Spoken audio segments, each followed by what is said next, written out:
A beautiful dress is on the bed as I walked out of the bathroom after a long shower because I fell into a puddle of dirt and mud in the backyard. That wild thing happened because of a freaking dog.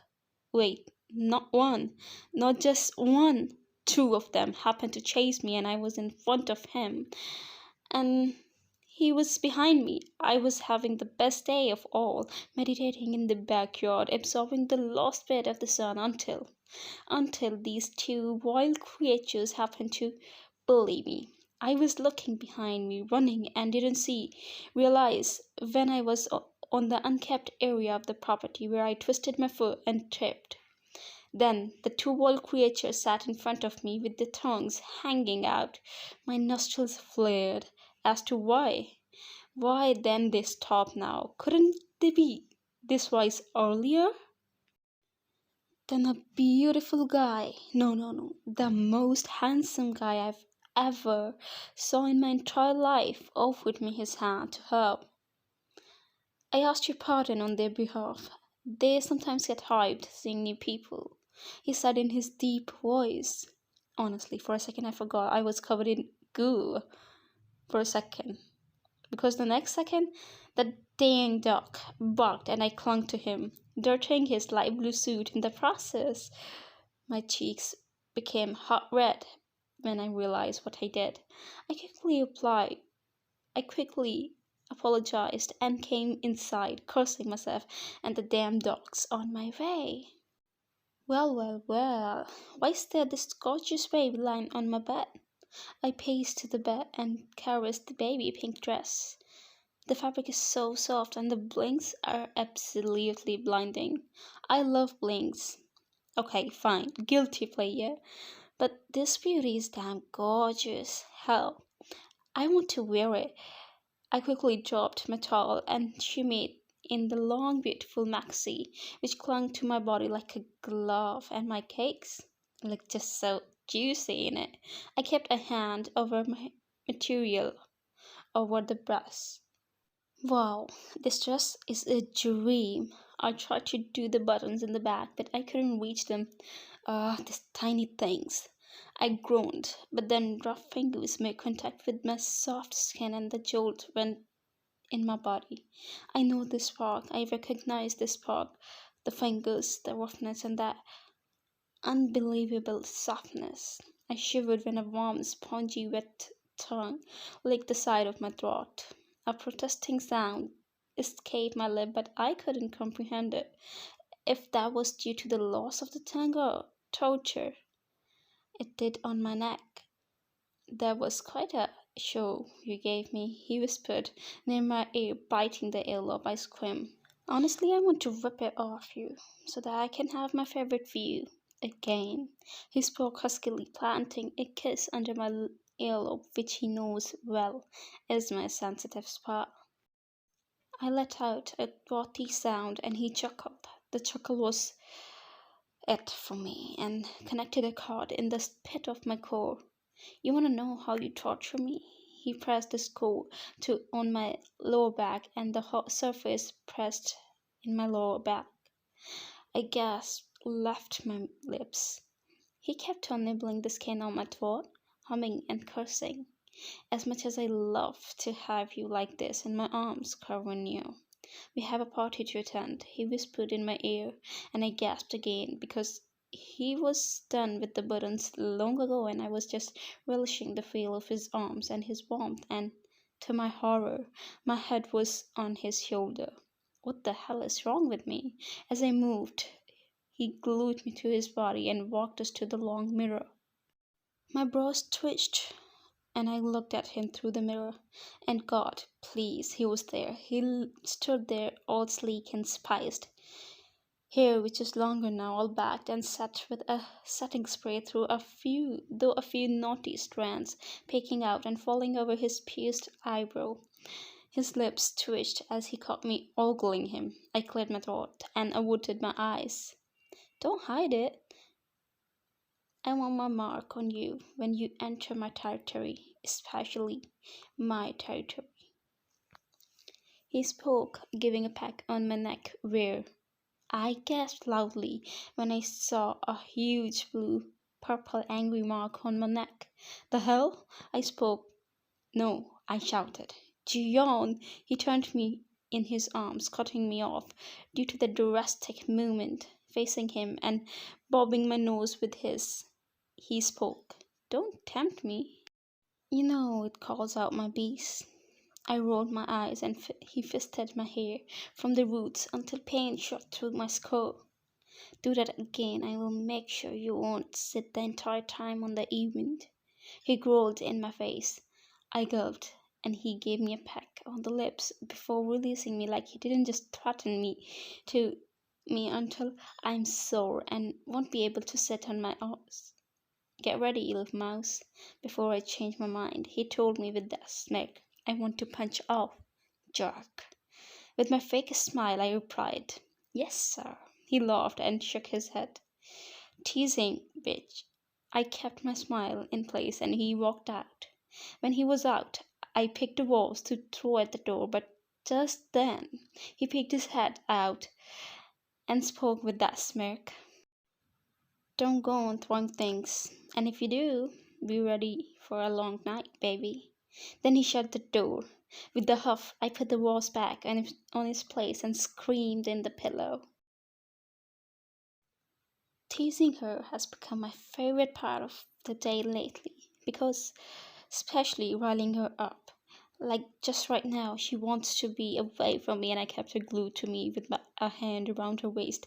And she often gave me a glare or elbow me or just simply pinched my side. With a smile, I whisper in her ear her punishment, but she's just so cute when she's angry. Just like the old times when I gave her a job in my office aside from my underworld because I found out that she often misses her meals because she doesn't earn much.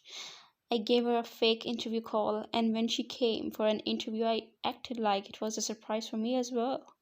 At first, she glared at me, squinting her eyes, but then agreed. She worked as my secretary because she will be close to me all the time. Soon she fell into routine with me, and I made her eat with me. I remember the first time she accidentally fell in my arms. Okay, not so accidentally, I planned it. And when she came to ask for a file, when she turned around, I hugged her foot with mine and later asked, Sorry, because it was an accident, wasn't it? She became beet red when she fell in my lap and immediately stood up for asking for sorry and left my office. Then after a few days, I cornered her because she started ignoring me and I was getting annoyed. I cornered her in my office and slammed my lips to her, and to my surprise, she didn't push me, but instead held on to my hair and fisted my collar and kissed me back slowly. When I broke the kiss, she was so flustered and I took it a step ahead. I told her I like her and asked her out. At first, she nibbled on her lower lip, thinking it over, but then I played the psychological game. I stepped back, saying, It's okay if you don't. I was cut off when she stopped me and agreed. She was just hesitant and remained hesitant long after until she came on my fingers and look in her eyes. And the look in her eyes when she first derived her pleasure from my fingers was astonishing. Her eyes stared at mine as if I was a god. Then she slowly started opening up, like joking, teasing, sulking, giving me her mood swings. She made me so obsessed with her that my head would drive me to hills if I didn't see her, meet her, hold her, listen to her one day, just for one day.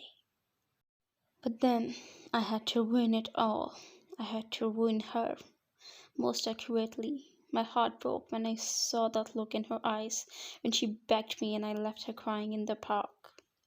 My stream of consciousness broke when I felt her looking at me. She's a foot shorter, and when I look at her, our eyes clash and I couldn't help leaning down and plant a chaste kiss on her luscious lips. Then I realized my business associates were talking to me over the proportion of the down market, and I silenced everyone by my act. Continue, I spoke after clearing my throat. I saw a hint of smile from the corner of my eyes, and the waves of these blooming petals. She emits these waves. I can feel them reaching me, and I can feel it now. Whenever I kiss her, she is happy. She releases these waves. Her scent changes, and rainbows fill the atmosphere. After some time, the associates went to say hi to someone else, and I was there with her. Her hold on my arm was weirdly tight. The first thing I realized when the associates left. Is something wrong? I whispered in her ear, and she jumped slightly. She gave me those pleading puppy eyes. I need to go to the loo, she told me with those eyes, which brought a smile to my lips, because she could be effortlessly funny sometimes. Then go, I told her, and she sulked like a child while bending her legs slightly and then coming up. You come with me, she said, and I could see the agony. She has this thing where she doesn't go to the public bathrooms alone. I led in for once. I brought her home. For once since I brought her home, she obliged. She told me to wait for her outside the bathroom, and I stood outside the bathroom, waiting for her. Me, the ground dawn of the underworld is swept for this girl, and waiting for her. If anyone had told me this about 5 years ago, then I would have punched them in the face and cut their tongue out because I, the Jeon Jungkook, lack patience. She has a fear of bathrooms outside her daily use, that someone would kidnap her or hurt her because once as a kid she went to the bathroom and didn't took her mom, and a man tried to force her with him, but then her mother saved her and called the police. Since then she has had this phobia.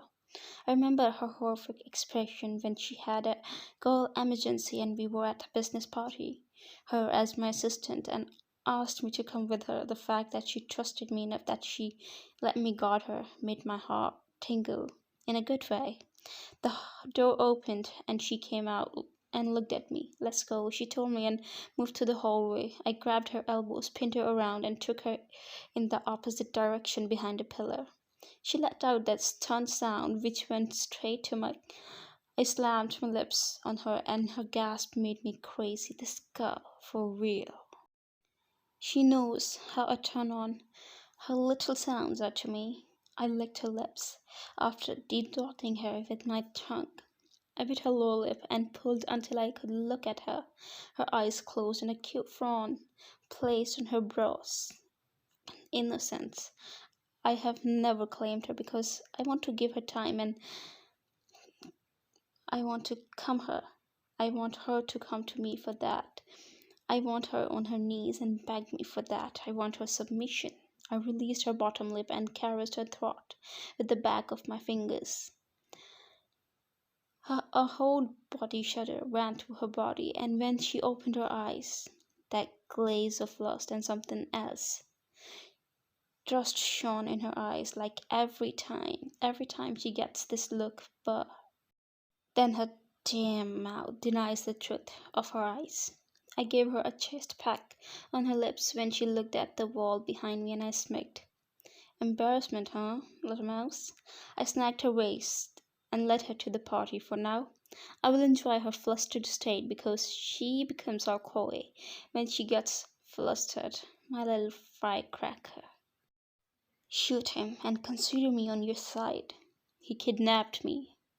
Ryan, don't say my name. You already lost me that day when you left me.